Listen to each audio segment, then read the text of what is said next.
সকাল বাংলাদেশ সবাইকে আমন্ত্রণ জানিয়ে শুরু করছি প্ল্যানেটারি হেলথ একাডেমির সুরক্ষায় প্রতিদিন পাওয়ার্ড বাই ইউনাইটেড হসপিটাল এবং আপনাদের সাথে পুরোটা সময় জুড়ে আমি আছি ডাক্তার তুনা ত্রিবেণী মিথিলা। আমাদের আজকের আলোচনার বিষয় কোভিড-19 ও হরমোন। আমাদের সাথে আজকে দুজন গেস্ট উপস্থিত রয়েছেন। আমার সাথে আজকে রয়েছেন ক্যালিফোর্নিয়া থেকে এবং বাংলাদেশ থেকে আমাদের সাথে আজকে যুক্ত রয়েছেন অধ্যাপক doctor Mohammad Hafizur Rahman, diabetes hormone বিশেষজ্ঞ, senior consultant, United Hospital. California থেকে আমাদের সাথে আরেকজন গেস্ট যুক্ত রয়েছেন, আসলে আমরা পরিচিত হয়ে নিচ্ছি তাদের সাথে। Doctor Iqbal Munir, chief of endocrinology, riverside university health system medical centre, সহযোগী অধ্যাপক, ইউসিআর স্কুল অফ মেডিসিন, ক্যালিফোর্নিয়া, যুক্তরাষ্ট্র। দুজনকেই শুভ সকাল। কেমন আছেন আপনারা? শুভ সকাল, আপনাদের সবাইকে শুভেচ্ছা। আমেরিকায় এখন সন্ধ্যাবেলা, বাট সবাইকে শুভ সকাল জানাচ্ছি। অসংখ্য ধন্যবাদ ডক্টর ইবনার মুনির। সেটা হচ্ছে যে কোভিড-19 তো সাধারণত ওয়ার্ক বেসড হোম এখন অনেকটাই ইউএসএতে হচ্ছে বা ক্যালিফোর্নিয়াতে হচ্ছে। তো সেক্ষেত্রে ওয়ার্ক বেসড হোমের ক্ষেত্রে অবেসিটির সাথে ডায়াবেটিসের কি সম্পর্কটা, এটা যদি আপনি একটু বিস্তারিত বলতেন আজকে। তো আমরা আমেরিকাতে এখন যে অবস্থা, আমরা কোভিডের এগেইনস্টে ফাইট করেছি, ভ্যাকসিনেশন হচ্ছে। তো কোভিড আমেরিকাতে সিচুয়েশনটা হলো এন্ডিং এর দিকে। আমি যদিও জানি যে বাংলাদেশ, ইন্ডিয়া সহ বিভিন্ন দেশে সেই অবস্থাটা নেই। তো আমরা এখন চিন্তা করছি যে কোভিড কি কি জিনিস আমাদের সাথে রেখে যাচ্ছে পার্মানেন্ট ভাবে। আসলে আমরা জানি যে কোভিডের সময় আমরা জেনেছি যে ডায়াবেটিস যাদের থাকে তাদের কোভিডের আক্রমণটা মারাত্মক হয়, তাদের সিমটম বেশি হয়, তাদের মৃত্যু ঝুঁকি বেশি থাকে। তারপর কোভিড হয়ে গেলে একটা চিন্তা থাকে যে যাদের কোভিড হয়েছে তাদের কি নতুন করে ডায়াবেটিস হচ্ছে কিনা। এটি একটা বিষয়, আমরা এটা নিয়ে চিন্তিত থাকি এবং চিন্তিত আছি, বিভিন্ন গবেষণা চলছে এটা নিয়ে। আরেকটি বিষয় হচ্ছে কোভিডের সময় যখন লকডাউন চলছিল, সেই লকডাউনের সময় কিন্তু শুধু আমেরিকানরা না, পৃথিবীর অনেক দেশেই লোকজন ঘরে বসে আছে, তাদের ঘরে বসে বসে খাওয়া দাওয়া করছে, শুয়ে বসে আছে, এতে করে তাদের ওজন বাড়ছে। তো আমেরিকা, আপনারা হয়তো জানেন, ওবেসিটি আমেরিকা এবং ওয়েস্টার্ন ওয়ার্ল্ডে এটি একটি বিশাল সমস্যা, যেটার জন্য ডায়াবেটিস, হার্ট রোগ থেকে শুরু করে অনেক সমস্যা হয়, আপনারা অনেকে অবগত আছেন। তো কোভিডের সময় যেটি হয়েছে যে এই ওবেসিটির হার আমেরিকায় বেড়ে গিয়েছে, অনেক বেড়ে গিয়েছে। তো আমি খুব অবশ্যই কৌতূহলী যে বাংলাদেশের এটার অবস্থাটা কি। তবে আমরা আমেরিকাতে এই সমস্যাটা এখন ফেস করছি, বিভিন্ন রকম এটা নিয়ে কি করা যায় না করা যায় আলোচনা হচ্ছে। তো আমি পার্টিসিপেট করব। তো আমি জানতে চাচ্ছি যে বাংলাদেশে এটা নিয়ে চিন্তা ভাবনা কি, যদি প্রফেসর হাফিজ বা আপনি কন্ট্রিবিউট করেন, দেন আইল কাম ব্যাক অ্যাগেইন। অনেক ধন্যবাদ ডক্টর ইকবাল মুনির। এই ব্যাপারে আমরা আলোচনা করব। ডক্টর মোহাম্মদ হাফিজুর রহমান, সেটা হচ্ছে যে ডক্টর ইকবাল মুনির বলছিলেন যে বাংলাদেশে কোভিড-19 তো বাংলাদেশে ওয়ার্ক বেসড হোম হচ্ছে, তো সেক্ষেত্রে বাংলাদেশের প্রেক্ষাপটের কি অবস্থা, অবেসিটির সাথে আসলে ডায়াবেটিসের সম্পর্কটা কি হারে বাড়ছে কোভিড-19 প্যান্ডেমিকে? ধন্যবাদ আপনাকে, ধন্যবাদ চ্যানেল 24 এর কর্তৃপক্ষকে আমাকে অনুষ্ঠানে আমন্ত্রণ জানানোর জন্য। তো দর্শক শ্রোতা, আসসালামু আলাইকুম। তো আসলে বাংলাদেশে আমরা যদি আমেরিকার সাথে বাংলাদেশের তুলনা করি, তো অ্যাজ এ হোল আমরা আগে থেকেই দেখেছি যে অবেসিটির প্রকোপটা কিন্তু বাংলাদেশে আমেরিকার মতো অতটা বড় সমস্যা না। কারণ এখানকার আমাদের লোকজনের অনেক কায়িক পরিশ্রম করতে হয়, দৌড়ঝাঁপ করতে হয়। তো হ্যাঁ, একটা শ্রেণীর লোকের কিছুটা ওবেসিটি, আমাদের যারা রিচ তাদের ভিতরে এই ওবেসিটিটা একটু বেশি দেখা যায়। তবে এখন যেটা ডক্টর ইকবাল মুনির সাহেব যেটা বলেছেন, হ্যাঁ, এই কোভিড-19 সময় অনেকেই তাদের বাইরের মুভমেন্টটা কমিয়ে দিয়েছিল, বাসায় থাকছে, খাওয়া দাওয়া করছে, হ্যাঁ, একটু মুটিয়ে যাচ্ছে এটা। তবে বাংলাদেশের এক্সাক্ট ডাটা আমাদের কাছে নাই ওবেসিটির ক্ষেত্রে। তবে অন্য যে ডায়াবেটিসের যে আমরা যে বাকি যে সমস্যা যেগুলো, সেগুলো তো আমেরিকা বা বাংলাদেশে প্রায় একই রকম। অর্থাৎ কোভিড-19 ডায়াবেটিসকে কীভাবে আক্রান্ত করছে তো সেই ব্যাপারে হয়তো আমরা বাংলাদেশের প্রেক্ষাপটে আমরা এটা আলাপ করতে পারি। এটা শুধু বাংলাদেশের প্রেক্ষাপট না, সারা পৃথিবীতে প্রায় একই রকম। ডক্টর মোহাম্মদ হাফিজুর রহমান, আপনি যদি আমাদেরকে একটু বলতেন যে কোভিড-19 আসলে কিভাবে ডায়াবেটিস মেলিটাসের উপর প্রভাব বিস্তার করছে। তো আমরা ডক্টর ইকবাল মুনির সাহেব একটু আগে বলছিলেন যে কোভিড-19 নতুন ডায়াবেটিসের আমরা দেখছি যে নতুন ডায়াবেটিস হওয়ার সম্ভাবনা থাকে। আমরা জানি কোভিড-19 যে ভাইরাস সার্সকো ভাইরাস আমাদের শরীরের বিভিন্ন কোষকে আক্রান্ত করতে পারে। তার ভিতর একটা হচ্ছে বিটা সেল। এটা বিটা সেলকে আক্রান্ত করতে পারে, বিটা সেলকে ডিস্ট্রাকশন করতে পারে। যদি তাই হয় তাহলে দেখা যাচ্ছে যে যার ডায়াবেটিস নাই তার ডায়াবেটিস হয়ে যাচ্ছে, অথবা যার আগে ডায়াবেটিস ছিল সেই ডায়াবেটিসটা আরও বেড়ে যাচ্ছে। তাহলে একটা হলো তার শরীরের ইনসুলিনের পরিমাণ কমে যাচ্ছে।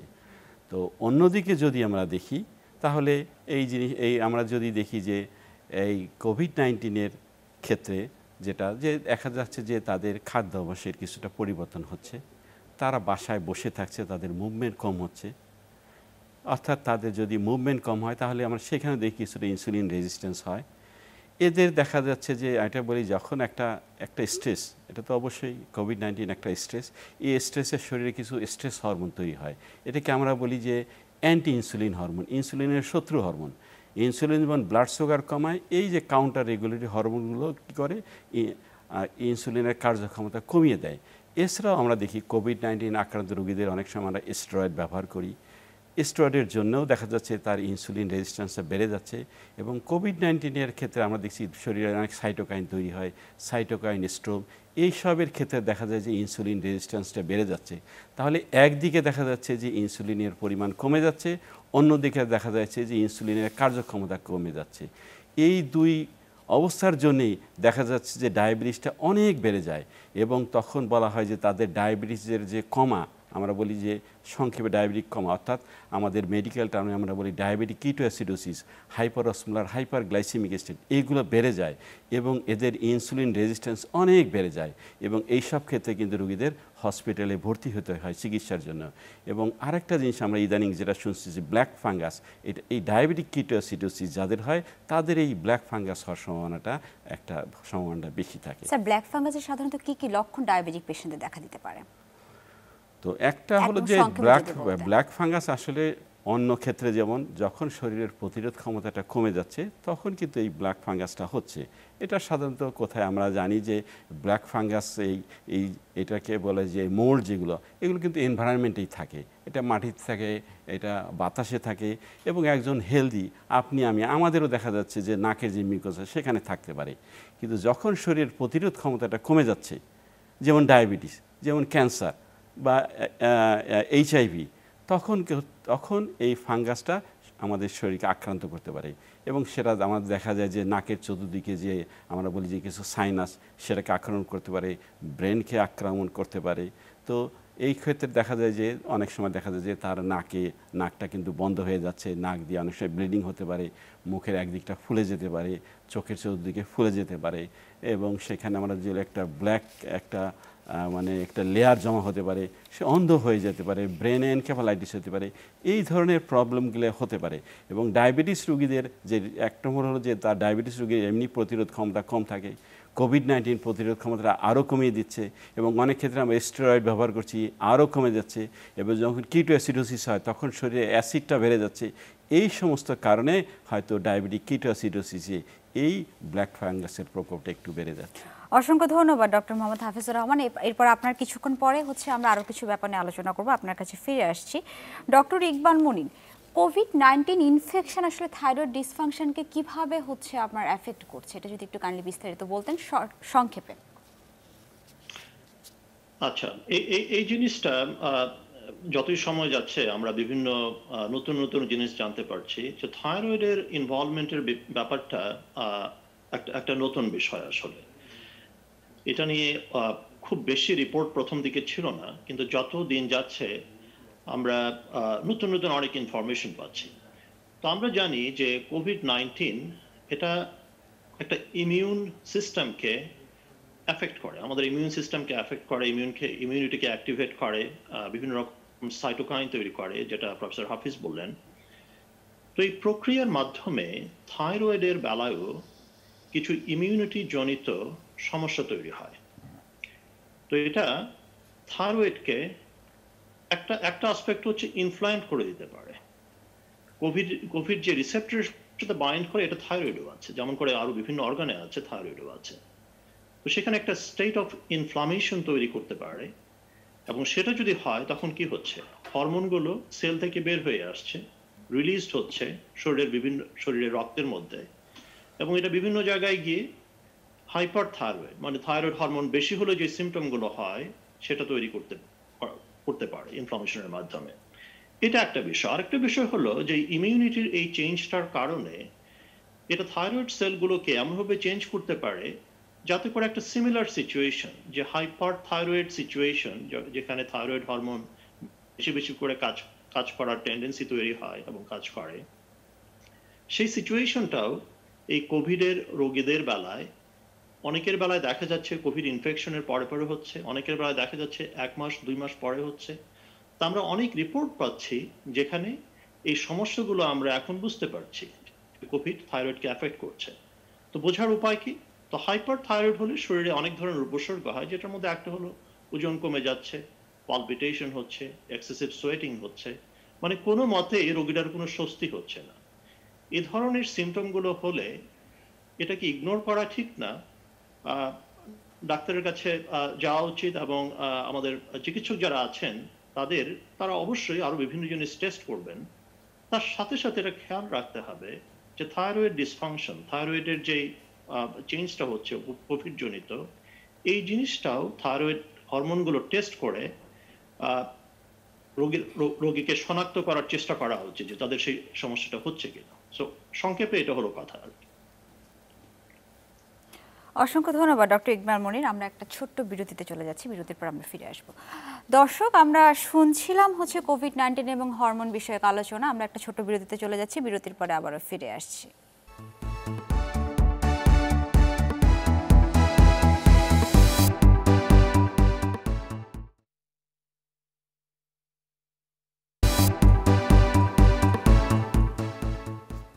বিরতির পরে আবারও ফিরে এলাম প্ল্যানেটারি হেলথ একাডেমির সুরক্ষার প্রতিদিন পাওয়ার বাই ইউনাইটেড হসপিটাল। আমরা আলোচনা করছিলাম কোভিড-19 এর হরমোন বিষয়ে।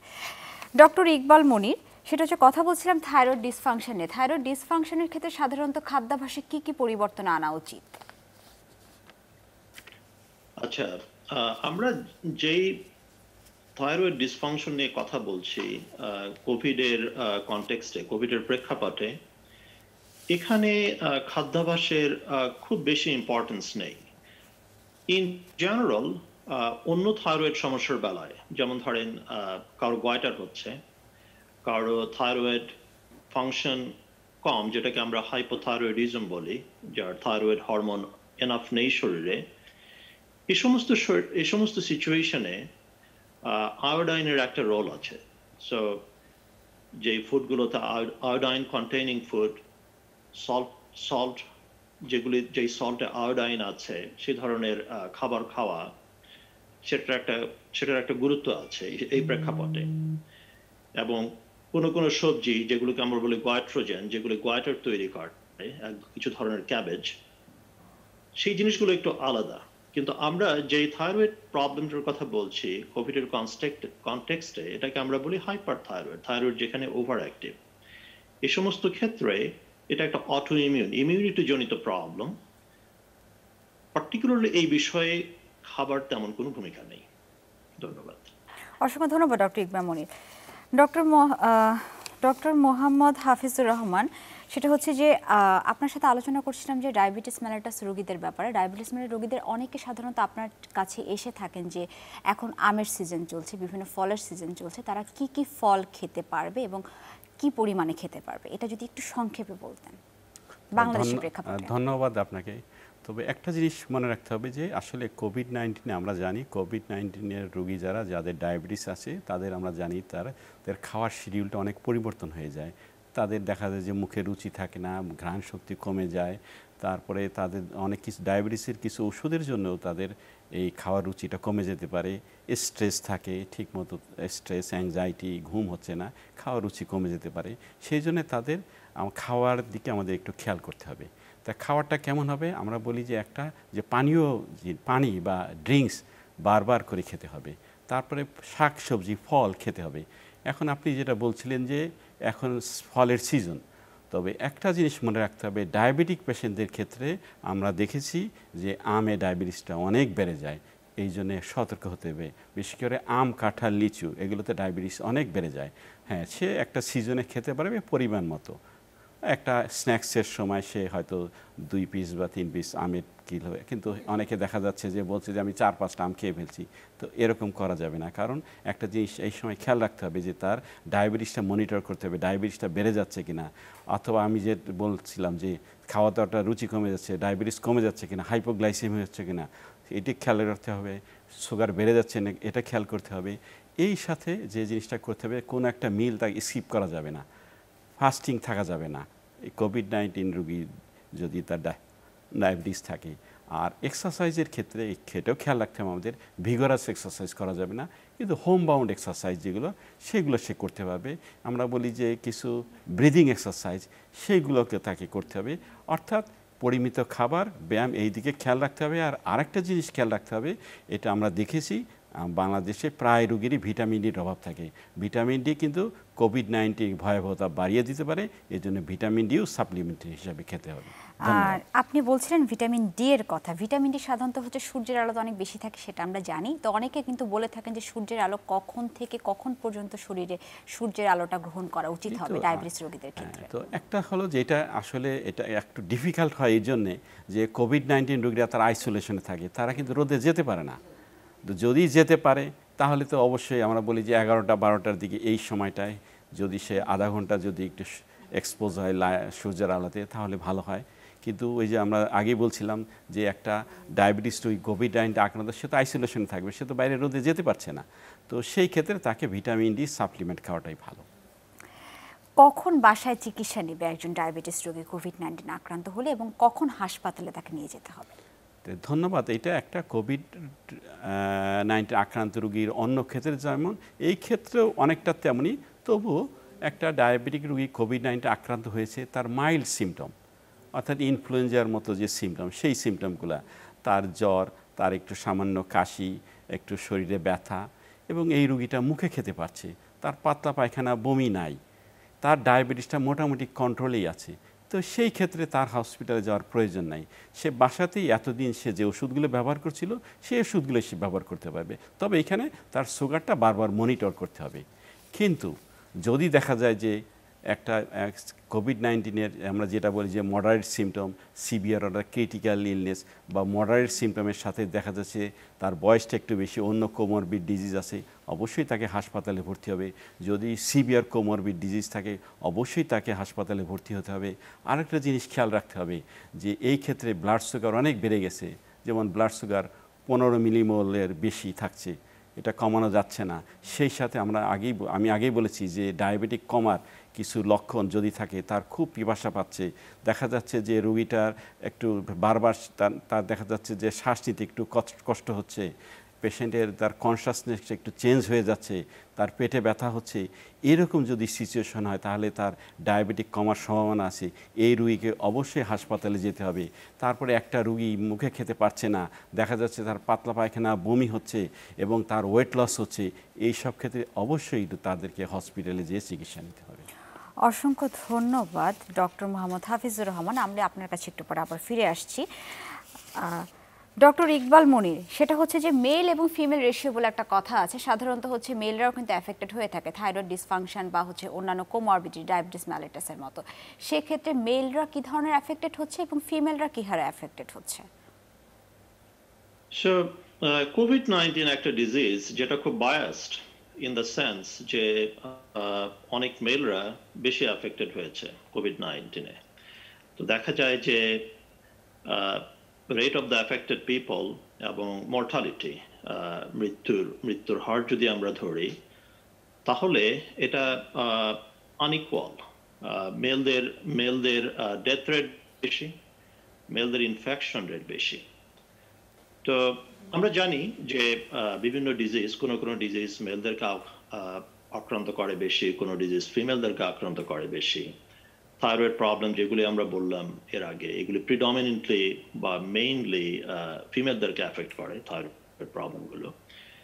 বাট কোভিড-19 বেলায় এটা একটা গবেষণা করা হচ্ছে এখন যে মেল হরমোন এবং ফিমেল হরমোন, যে ছেলেদের এবং মেয়েদের যে শরীরে রেসপেক্টিভলি যে হরমোনগুলো থাকে, মেল এবং ফিমেল হরমোন, এটার কোনো ভূমিকা আছে কিনা। কোনো কোনো ছোট ছোট স্টাডিতে দেখা গেছে যে যে সমস্ত মেল গ্রুপ, পুরুষদের যে সমস্ত কিছু এক ধরনের পুরুষ যাদের কোনো ধরনের রোগ আছে যেগুলিতে মেল হরমোন কমে গিয়েছে, ফর এক্সাম্পল, এই ধরনের সিচুয়েশনে ওই পিপলগুলোকে স্টাডি করে দেখা গেছে যে তাদের কোভিড-19 ইনফেকশন রেটটা কিছুটা কম ছিল। তো তাতে করে একটা ধারণা করা হচ্ছে যে এই মেল হরমোন টেস্টোস্টেরন অথবা ফিমেল হরমোন এস্ট্রোজেন, এই হরমোনগুলোর একটা রোল আছে ইন দ্য সেন্স যে কোভিড যাদেরকে আক্রান্ত করছে তাদের ইমিউনিটি কেমন হবে, তারা কতটুকু টলারেট করতে পারবে ইনফেকশনটা, এই সব কিছুর ব্যাপারে মেল এবং ফিমেল হরমোনের একটা ডিফারেন্ট রোল আছে। এবং সেখানে দেখা যাচ্ছে যে মেল হরমোনটা প্রবাবলি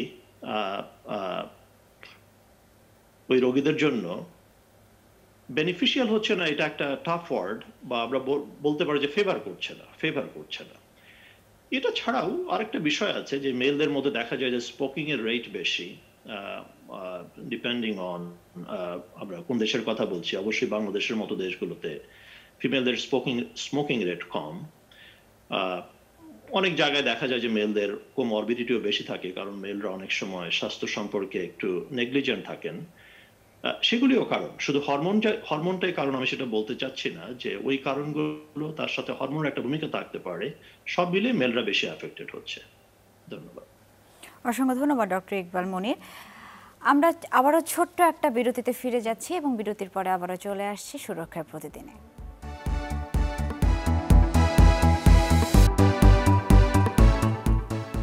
বিরতির পরে আবারও ফিরে এলাম প্ল্যানেটারি হেলথ একাডেমির সুরক্ষার প্রতিদিন পাওয়ার বাই ইউনাইটেড হসপিটালে। আমরা আলোচনা করছিলাম থাইরয়েড হরমোন এবং কোভিড-19 নিয়ে। ডক্টর ইকবাল মনির, কোভিড-19 ডায়াবেটিস ছাড়াও তো সাধারণত অন্যান্য কোমরবিডিটিস থাকে, থাইরয়েড হরমোন থাকে, হাইপোথাইরয়েডিজম, হাইপারথাইরয়েডিজম।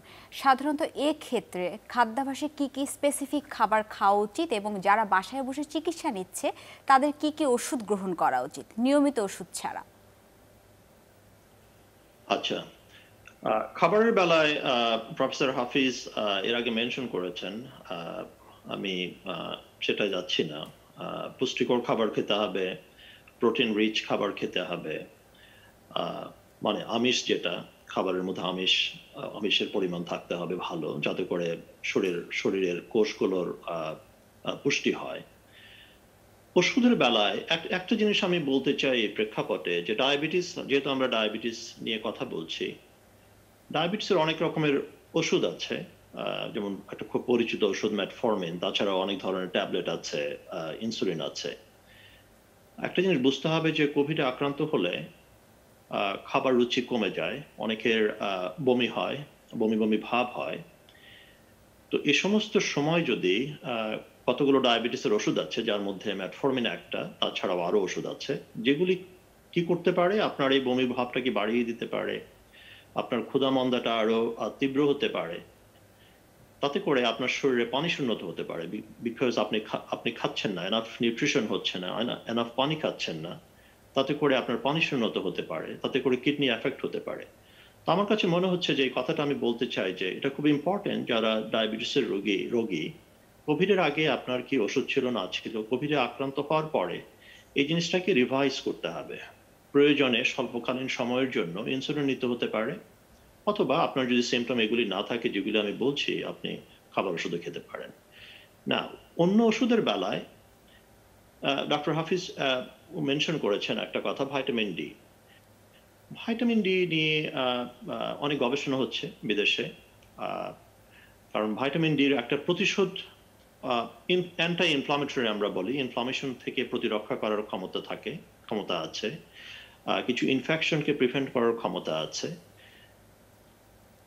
এটাতে কোনো সাইড ইফেক্ট নেই, এটা একটা ভাইটামিন, খেলে কোনো লস নেই, খেলে কোনো অসুবিধা নেই। কিন্তু এই পর্যন্ত যে গবেষণাগুলো হয়েছে সেই গবেষণাগুলোতে দেখা যাচ্ছে যে এটা হয়তো সাপোর্টিভ, কিন্তু আপনি শুধু এটার উপরে ডিপেন্ড করলে চলবে না। আপনার আরো অনেক অনেক অনেক কমপ্লিকেটেড এই রোগটা, এটা হয়তো কিছু সাপোর্ট দিতে পারে, কিন্তু সাংঘাতিক কোনো বেনিফিটও দেখা যাচ্ছে না এই পর্যন্ত যে গবেষণাগুলো হয়েছে। কিন্তু তারপরেও আমরা বলছি যে এটার যেহেতু কোনো সাইড ইফেক্ট না, আপনি খেতে পারেন। জিঙ্ক বাংলাদেশে অনেকেই জিঙ্ক খাচ্ছেন, আমি জানি, এটা কোনো দোষ নাই, খেতে পারে। আরেকটা জিনিস বাইরে আমরা এটা নিয়ে কথা বলি, আমি জানি না বাংলাদেশে এটা নিয়ে আলোচনা কতটুকু আছে, এটা হলো মেলাটোনিন।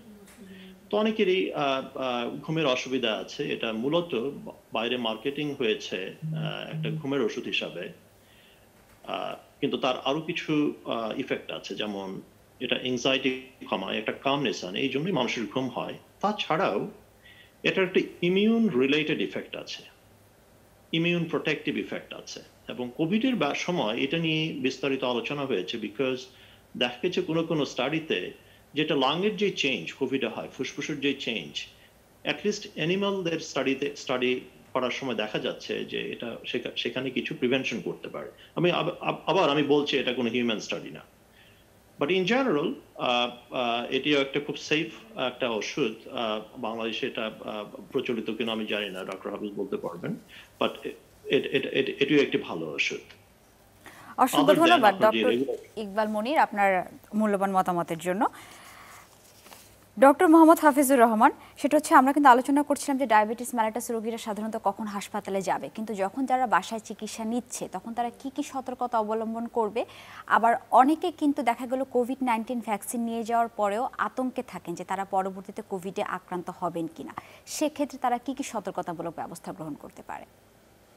ধন্যবাদ আপনাকে। তো আমাদের যদি প্রথম প্রশ্নের দিকে যাই, তো একটা পেশেন্টের আমরা বলছিলাম যে তার সামান্য মাইল্ড ইনফেকশন, তো সে খাওয়া দাওয়া করতে পারছে, ওনার বমি পাতলা পায়খানা নাই, তাহলে উনি বাসায় থেকে চিকিৎসা নেবেন, ওনার যে ওষুধগুলো যেগুলো খাচ্ছিলেন সেগুলো খাবেন।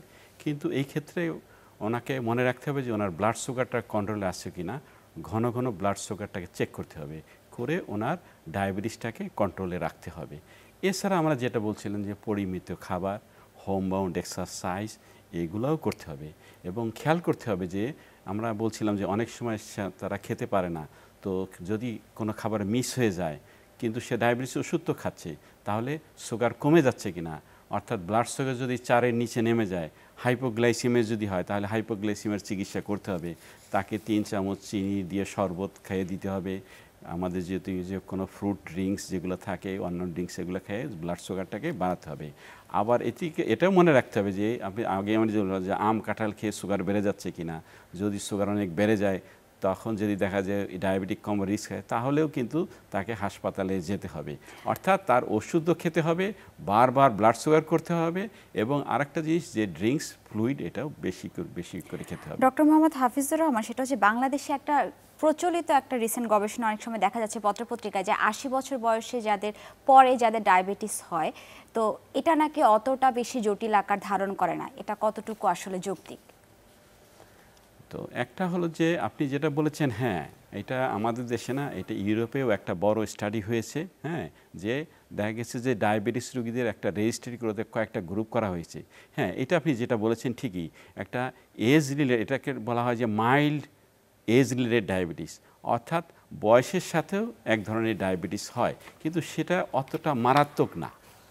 অসংখ্য ধন্যবাদ ডক্টর মোহাম্মদ হাফিজুর রহমান। আমরা একদম অনুষ্ঠানের শেষ পর্যায়ে চলে এসেছি, এবং কোমরবিডিটি বলতেই আমরা কিন্তু শুধুমাত্র ডায়াবেটিসে বুঝি না, ডায়াবেটিসের সাথে সাথে অন্যান্য হরমোন জাতীয় ওষুধ রয়েছে। কিন্তু আমাদের মাথায় রাখতে হবে যে ডায়াবেটিসকে ভয় না করে আমরা ডায়াবেটিসের জায়গায় সঠিক সময়ে সঠিক চিকিৎসা গ্রহণ করি। ধন্যবাদ সবাইকে, আবারও দেখা হবে।